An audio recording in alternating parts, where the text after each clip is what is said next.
की पोस्ट पसंद आती है तो आज ही हमारे चैनल को सब्सक्राइब करें। ये कहानी है एक अबोध से ज्ञान की ओर का रास्ता। ये कहानी है एक कमजोरियों वाले प्रेम में डूबे हुए और मोह की जंजीरों में बंधे हुए मनुष्य की। अब कहानी को ध्यान से सुने। जब जब मर्यादा, भक्ति और आदर्श पुरुषोत्तम श्री राम का स्मरण होता है, तब उनके अनन्य भक्त गोस्वामी तुलसीदास जी का नाम श्रद्धा से स्वयं प्रकट हो जाता है। पर तुलसीदास जी को हम प्राय एक सिद्ध महापुरुष के रूप में देखते हैं। यह भूल जाते हैं कि संत बनने से पहले वे भी एक साधारण मनुष्य थे। उनका बचपन नाम था राम बोला।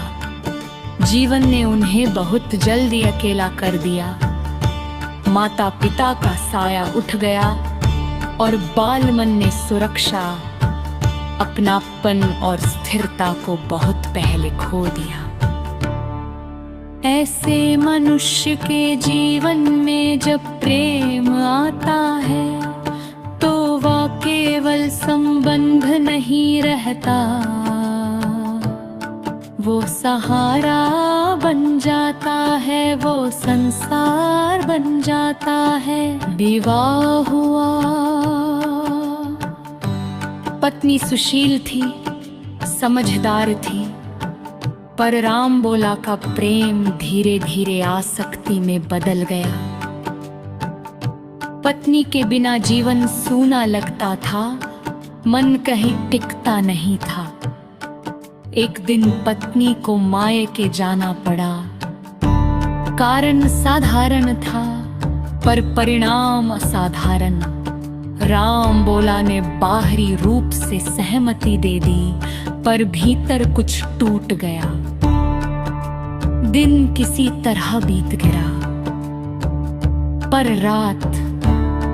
रात केवल समय नहीं होती, रात मन की परीक्षा लेती है।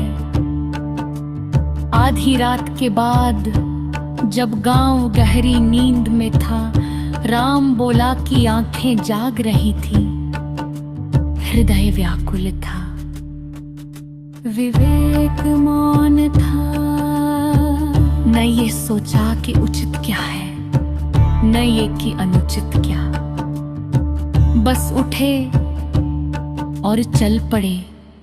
अंधेरी राह, निर्जन पथ, नदी का शोर, पर इन सब से अधिक गहरा अंधकार उनके भीतर था। वे ससुराल पहुंचे, द्वार बंद था, चारों ओर सन्नाटा।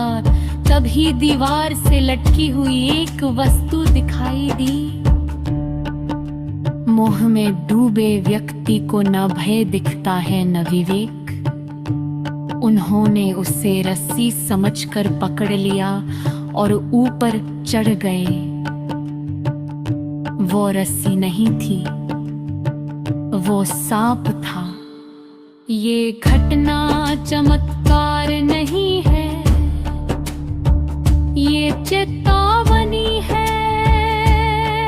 जब मन विषय में अंधा हो जाए तो मृत्यु भी सीढ़ी लगने लगती है। घर के भीतर पहुंचे, पत्नी जाग गई और यही कथा ने मोड़ लिया। पत्नी ने न शोर मचाया, न अपमान किया, न क्रोध दिखाया। उन्होंने केवल सत्य कहा और वही सत्य वज्र बन गया।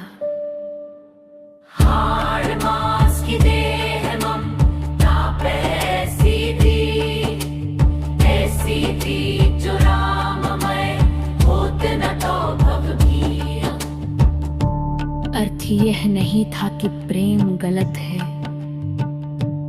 अर्थ यह था कि यदि ये प्रेम भगवान राम से होता तो यह जीवन बंधन नहीं मुक्ति का मार्ग बन जाता। उस एक क्षण में राम बोला का भीतर हिल गया। वर्षों की नींद टूट गई, मोह की परतें झरने लगी। न कोई तर्क न कोई उत्तर, बस मौन। उन्होंने न पत्नी को दोष दिया न स्वयं को सही ठहराया। वे बाहर निकले और राम राम का नाम जपते हुए अज्ञात पथ पर चल पड़े। यही राम बोला समाप्त हुआ और यही तुलसीदास का जन्म हुआ।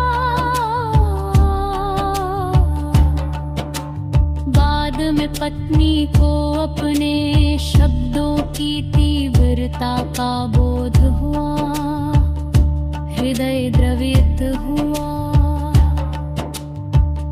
उन्होंने पत्र लिखा, उत्तर में तुलसीदास जी ने लिखा, एक कटे श्री राम संग बांधी जता सिर केस। मैंने चाखा प्रेम रस पत्नी के उपदेश, अर्थात अब मैंने राम का रस चख लिया है। अब संसार का स्वाद फीका पड़ चुका है। इसके बाद का जीवन तप, साधना, उपेक्षा, यात्रा और अंतरप है। रामचरितमानस एक ऐसा ग्रंथ जिसने युगों युगों को दिशा दी, हृदय द्रवित हुए।